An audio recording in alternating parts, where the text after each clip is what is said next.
ঝাল ঝাল আর শুকনো শুকনো বেগুন আলুর রেসিপি আজকের আমি বন্ধুরা আপনাদের সঙ্গে শেয়ার করব। এই রেসিপিটি আপনারা গরম গরম ভাত অথবা রুটি, লুচি, পরোটা সব কিছুর সাথে খেতে পারবেন। আর এটা তৈরি করব সম্পূর্ণ নিরামিষ পদ্ধতিতে। তো চলুন দেখে নিই কীভাবে আজকের আমি এই রেসিপিটি তৈরি করছি। রেসিপিটি তৈরি করার জন্য সবার প্রথমে আমাদের যে জিনিসটা প্রয়োজন সেটা হলো বেগুন। আমি এখানে কাঁটা বেগুন ব্যবহার করছি। ওজনে যদি বলেন এখানে দুটো বেগুন মিলিয়ে 500 গ্রাম ওজন হবে। আপনারা যখন রেসিপিটি তৈরি করবেন চেষ্টা করবেন এই কাঁটা বেগুন দিয়ে রেসিপিটি তৈরি করতে। আর এই বেগুনটা দেখবেন শীতকালে আমরা খুব সহজে পেয়ে থাকি। এবারে দেখুন প্রথমে বেগুনটাকে আমি দুটো ফালি করে নিয়েছি। আর তারপরে দেখুন এইরকম মোটা মোটা করে টুকরো করে নিলাম। খুব একটা কিন্তু পাতলা করা যাবে না, তাহলে কি হবে দেখবেন রেসিপিটি তৈরি করার আগেই দেখবেন বেগুনটা গলে যাবে, এতে করে ভালো লাগবে না খেতে। তাই যখনই বেগুনটাকে কাটবেন এই রকম মোটা করে কেটে নেবেন। আপনারা দেখে নিশ্চয়ই বুঝতে পারছেন কতটা মোটা করে কেটে নিয়েছি। এই দেখুন এই রকম করে কেটে নিতে হবে। একটা পাত্রের মধ্যে আমি নিয়েছি কিছুটা জল আর দিয়ে দিলাম 1 চামচ লবণ। যাদের বেগুনে অ্যালার্জি আছে তাদের ক্ষেত্রে আপনারা যদি এরকমভাবে বেগুনটাকে লবণ জলে ডুবিয়ে রান্না করেন দেখবেন বেগুনের অ্যালার্জি ভাবটা অনেকটা কেটে যায়। এবারে আমি দুটো বেগুনের জন্য 3টে ছোটো বড়ো আলু ব্যবহার করছি। আলুটাকে ঠিক কীভাবে কাটতে হবে একটু ভালো করে লক্ষ্য করুন। বেগুনটাকে যেমন মোটা মোটা কেটেছি আলুটাকেও কিন্তু মোটা রেখে কাটতে হবে। এবারে আপনারা হয়তো বলতে পারেন যে বেগুন তো নরম সবজি, আলুর থেকে আগে গলে যাবে, কিন্তু না, রেসিপিটি আপনারা প্রথম থেকে দেখতে থাকুন, তাহলেই বুঝতে পারবেন বেগুন আর আলু গোটা গোটা থাকবে, তার সত্ত্বেও রেসিপিটি আমি তৈরি করে নেব। এই দেখুন আলুটাকে ঠিক এইভাবে কেটে ধুয়ে রেডি করে নিলাম। এদিকে একটা পাত্রের মধ্যে আমি লবণ জলে ভেজানো বেগুনগুলোকেও তুলে নিয়েছি। রেসিপিটি তৈরি করার জন্য একটা মশলা আমি রেডি করব, যার জন্য একটা পাত্রের মধ্যে আমি 1/2 চামচ লাল লঙ্কার গুঁড়ো, 1/2 চামচ হলুদ গুঁড়ো, 1 চামচ জিরে গুঁড়ো, 1 চামচ ধনে গুঁড়ো আর 1 চামচ কাশ্মীরি লঙ্কার গুঁড়ো, 1 চামচ চিনি আর দিয়ে দেবো 1.5 চামচ আদা বাটা। একটু জল দিয়ে এই মিশ্রণটা তৈরি করে নেব, যাতে করে এই মশলাটা রেডি হয়ে গেলে রেসিপির টেস্টটা কিন্তু দারুণ আসে। এটা আমার রেডি হয়ে গেল। এবারে একটা কড়াই আমি গ্যাসের উনানে বসিয়ে দিয়েছি, দিয়ে দিলাম বেশ কিছুটা পরিমাণে রিফাইন তেল। এবারে তেলটার মধ্যে দিয়ে দিলাম অল্প একটু হলুদ গুঁড়ো আর অল্প একটু লবণ। এবারে তেলটাকে হাই হিটে গরম করে নিয়েছি, নিয়ে বেগুনটাকে ভাজা ভাজা করে নিতে হবে। ঠিক যেরকম করে ভাজা করলে আমরা ভাত দিয়ে খেতে পারি সেই রকমভাবে ভেজে নিতে হবে। তবে হ্যাঁ, লক্ষ্য রাখবেন বা খেয়াল রাখবেন বেগুনটা যেন একেবারে গলে না যায়। গ্যাসের আঁচটাকে জোরে দিয়ে রাখবেন, দিয়ে রেখে বেগুনটাকে উল্টে পাল্টে ভেজে নিতে হবে। রেসিপিটি একদম সহজ সরল পদ্ধতি, আপনারা একবার দেখলেই কিন্তু বাড়িতে তৈরি করে নিতে পারবেন। আর এক সম্পূর্ণ নিরামিষ পদ্ধতিতে যেহেতু বানিয়ে দেখাচ্ছি, তাই আপনারা নিরামিষ দিনেও কিন্তু তৈরি করে নিতে পারবেন। অনেকে আছেন যারা নিরামিষ রেসিপি খেতে অপছন্দ করে, হ্যাঁ, তাদেরকে আপনারা কিন্তু এই রকমভাবে বানিয়ে দিতে পারেন, দেখবেন যেমন টেস্টি হয় আর তেমন খেতেও কিন্তু ভীষণ ভালো লাগে। তো এবারে আমি কিছুটা বেগুন প্রথমে ভেজে নিলাম, তারপর আমি বাকি বেগুনটাকেও একই রকমভাবে জোরে আঁচে ভেজে নেব।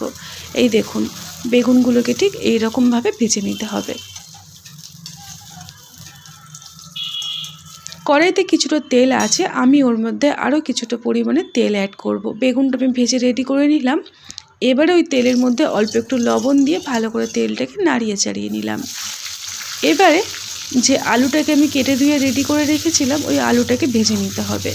গ্যাসের আঁচটাকে এই সময় একদম কমিয়ে দিয়ে রাখবেন, দিয়ে রেখে আলুটাকে লালচে করে আর একদম নরম করে ভেজে নিতে হবে। এই পদ্ধতিতে একবার হলেও বেগুন আলুর রেসিপি বানিয়ে দেখবেন, যেমন টেস্টি হয় আর তেমন স্বাদ মুখে লেগে থাকার মতো তৈরি হয়। মোটামুটি 3 থেকে 4 মিনিট কম আছে আমি ঢাকনা দিয়ে রেখেছিলাম। তেলটা যেহেতু ভালোই গরম ছিল, তাই আলুগুলো দেখুন কত সুন্দর কালার হয়ে গেছে। এবারে প্রথমে আলুগুলোকে আমি ভালো করে তেল ঝরিয়ে তুলে নিচ্ছি। কড়াইতে যে পরিমাণে তেল থাকছে এই দেখুন আলুগুলো এরকম লালচে করে ভেজে নিতে হবে। এবারে ওই তেলের মধ্যে দিয়ে দেবো ফোড়নে একটা গোটা তেজপাতা, আর দিয়ে দেবো অল্প এক টুকরো দারুচিনি, আর দিয়ে দেবো 2 টুকরো এলাচ আর 2টো লবঙ্গ। ব্যাস এইটুকুই ফোড়নে আমি দেব আর দিয়ে দেবো একটা গোটা শুকনো লঙ্কা। এবারে খুব ভালো করে দেখুন ফোড়নটাকে একটু ভেজে নিতে হবে। তারপরে এখানে দিয়ে দিতে হবে একটা গোটা বেগুন, একটা গোটা টমেটো।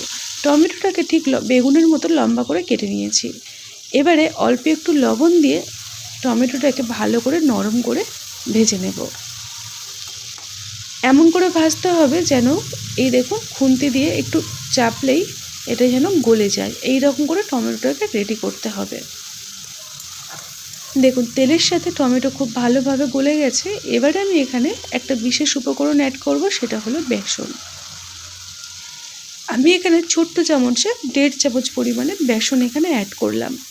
বেসনটাকে দিয়ে টমেটোর সাথে তেলের সাথে খুব ভালো করে ভেজে নেব। দেখবেন খুব সুন্দর একটা মিষ্টি গন্ধ বেরোবে। বেসন ভাজার একটা দেখবেন ভালো একটা গন্ধ পাওয়া যায়। এবারে মোটামুটি 1 মিনিটের মতো বেসনটাকে ভেজে তার মধ্যে আমি দিয়ে দেব আগের থেকে যে মশলার মিশ্রণটাকে রেডি করে রেখেছিলাম জলে গুলে, ওই মিশ্রণটাকে দিয়ে দিলাম। দিয়ে গ্যাসের আঁচটাকে একদম কমিয়ে দিয়ে ভালো করে কষাতে হবে যতক্ষণ না মশলাটা তেলের থেকে আলাদা হয়ে যাচ্ছে। মোটামুটি 3 থেকে 4 মিনিট কম আছে আমি ভালো করে নাড়িয়ে চাড়িয়ে নেব। এতে করে দেখুন তেলটা পুরো আলাদা হয়ে গেছে। তারপরে আমি এখানে সবার প্রথমে আলুটাকে দেব। এই মুহূর্তে কিন্তু একই সাথে বেগুনটাকে দিতে যাবেন না, আলুটাকে দিয়ে কিছুক্ষণ নাড়িয়ে চাড়িয়ে নেব, একটু কষিয়ে নেব। রেসিপিটি এখনও পর্যন্ত যদি দেখে থাকেন তাহলে আপনাকে অসংখ্য ধন্যবাদ। আর যদি ভালো লেগে থাকে তাহলে লাইক আর আপনার মতামত জানাতে কিন্তু একদম ভুলবেন না। আর যদি মনে হয় এই রেসিপিটি আপনাদের বন্ধুবান্ধব বা আত্মীয় স্বজনের মধ্যে শেয়ার করা প্রয়োজন তাহলে শেয়ার করতে পারেন। আর যদি মনে হয় যে এই রকমই রেসিপি আরও পেতে চাইছেন তাহলে চ্যানেলটিকে সাবস্ক্রাইব করে নোটিফিকেশন অল বাটনটি প্রেস করে দেবেন। এখানে আলুটাকে বেশ কিছুক্ষণ আমি মশলার সাথে কষিয়ে নিয়েছিলাম। তারপরে আগের থেকে ভেজে রাখা বেগুনটাকেও দিয়ে দিলাম স্বাদ মতো লবণ দিয়ে ভালো করে হালকা হাতে নাড়িয়ে চাড়িয়ে নেব একদম তলার থেকে, যাতে করে বেগুনগুলো গলে না যায় সেটা কিন্তু অবশ্যই করে লক্ষ্য রাখবেন। এবারে লবণটাকে দিয়ে ভালো করে আমি দেখুন সমস্ত সবজি কষিয়ে নিলাম।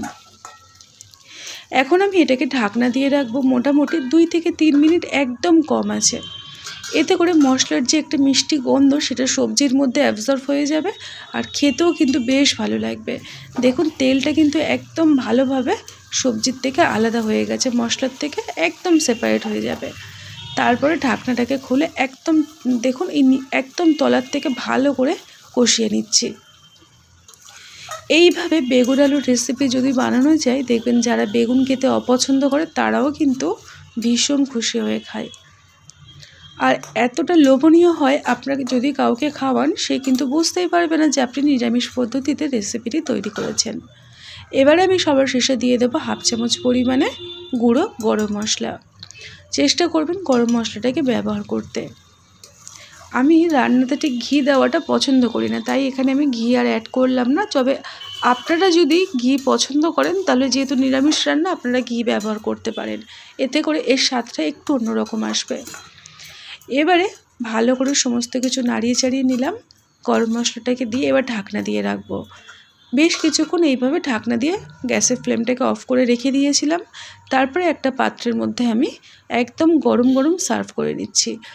এই রেসিপিটি আপনারা সব কিছুর সাথে খেতে পারবেন আর এটা তৈরি করা একদম সহজ সরল, আপনারা দেখেই বুঝতে পারলেন। আজকের মতো এই পর্যন্ত, আবারও আসছি নতুন একটা রেসিপি নিয়ে।